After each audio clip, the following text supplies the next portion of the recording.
Paalala po lamang, ang impormasyong aming ibabahagi ay para sa layuning pang-impormasyon lamang at hindi opisyal na payo ukol sa tulong at regulasyon na kung saan mang seksyon ng gobyerno, Pilipinas man o Japan.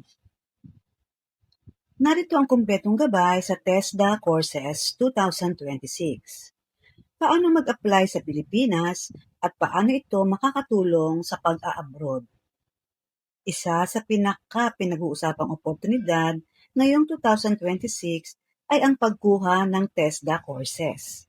Marami ang kumukuha ng mga short courses upang magkaroon ng bagong kasanayan, makakuha ng National Certificate or NC at magkaroon ng mas malaking pagkakataong makahanap ng trabaho sa Pilipinas o sa ibang bansa. Ano ang TESDA? Ang TESDA ay ang Technical Education and Skills Development Authority. Ito ay isang ahensya ng gobyerno ng Pilipinas na nagbibigay ng technical at vocational skills training, assessment, at certification. Marami sa kanilang training ay libre o may scholarship depende sa programa at training center. TESDA.gov.ph. Paano mag-apply sa TESDA sa Pilipinas? Number 1, piliin ang kursong gusto mong kunin.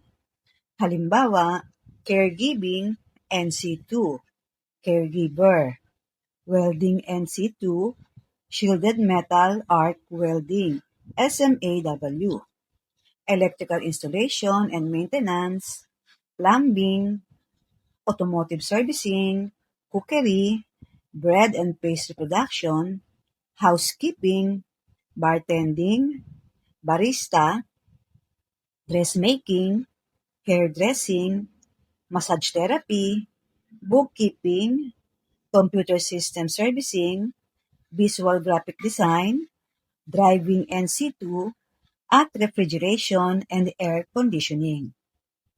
Number 2, maghanap ng TESDA Accredited Training Center. Maaaring mag-enroll sa TESDA Regional o Provincial Training Center o sa accredited private training institutions.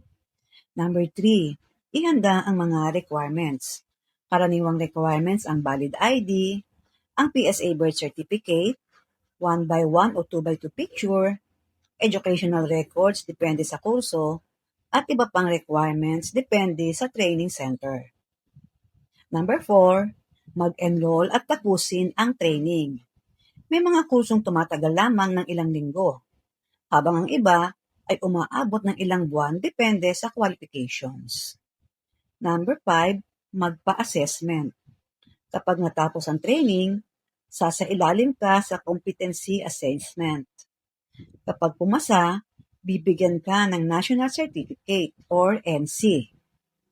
Then, Certificate of Competency or COC. Ito ang kadalasang hinihingi ng maraming employer. Pwede ba itong i-apply online? Oo, may mga TESDA online program na maaaring kunin gamit lamang ang cellphone o computer. Gayunpaman, ang ilang practical courses ay nangangailangan pa rin ng face-to-face assessment o practical training. Philippine Information Agency. Makatutulong ba ang TESDA para makapag-abroad? Oo, bagamat hindi garantiya ang TESDA certificate na agad kang makakalis ng bansa, malaking dagdag ito sa iyong qualifications. Maraming employer ang mas pinipili ang aplikanteng may national certificate, lalo na kung may kaugnayan sa work experience or REDIT. Mga bansang madalas naghahanap ng skilled workers, tulad ng Japan, South Korea, Taiwan, Canada, Australia, New Zealand, Germany, United Arab Emirates, Saudi Arabia, Qatar at Singapore.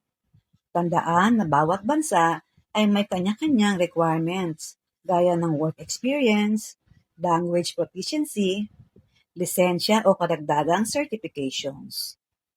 Kung balak mong magtrabaho sa Japan, malaking tulong ang TESDA. Kung nais mong magtrabaho bilang care worker, welder, electrician, cook, housekeeping staff, agriculture worker, factory worker, at automotive mechanic. Ngunit, bukod sa TESDA-NC, maaaring kailanganin din ang Japanese language training, ang skill test, medical examination, visa requirements, employer o recruitment process. Ito ang magandang balita para sa OFWs. Patuloy na pinalalawak ng TESDA ang serbisyo nito para sa mga OFW. Sa pamamagitan ng Overseas Assessment Program o OAP, may mga bansa kung saan maaaring makapag-assessment at makakuha ng TESDA National Certificate nang hindi na kailangang umuwi ng Pilipinas.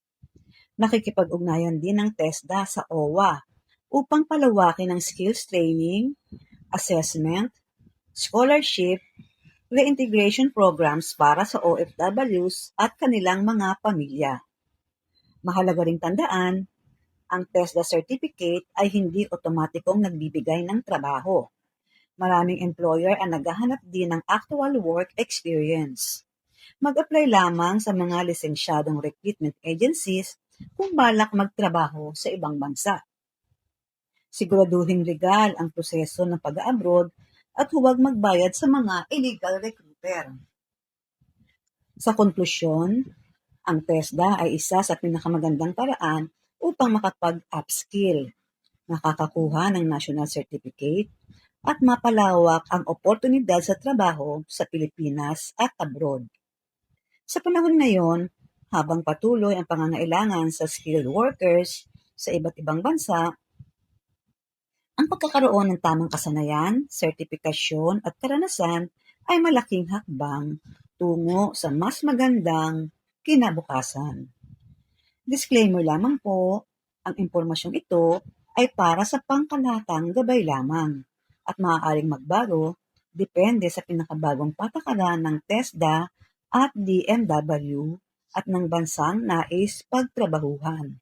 Makipag-ugnayan sa opisyal na tanggapan ng TESDA o sa lisensyadong recruitment agency para sa pinakabagong impormasyon. At ang lahat ng impormasyong binahagi ay para sa layunin pang-impormasyon lamang at hindi garantisadong kompleto o laging updated. Ito ay maaaring magbago ng walang paunang abiso.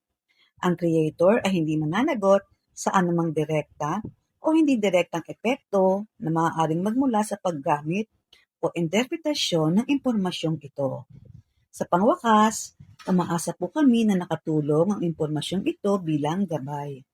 Para sa pinakabagong update at opisyal na detalye, makabubuting i-verify pa rin sa tamang ahensya o otoridad. Marami pong salamat.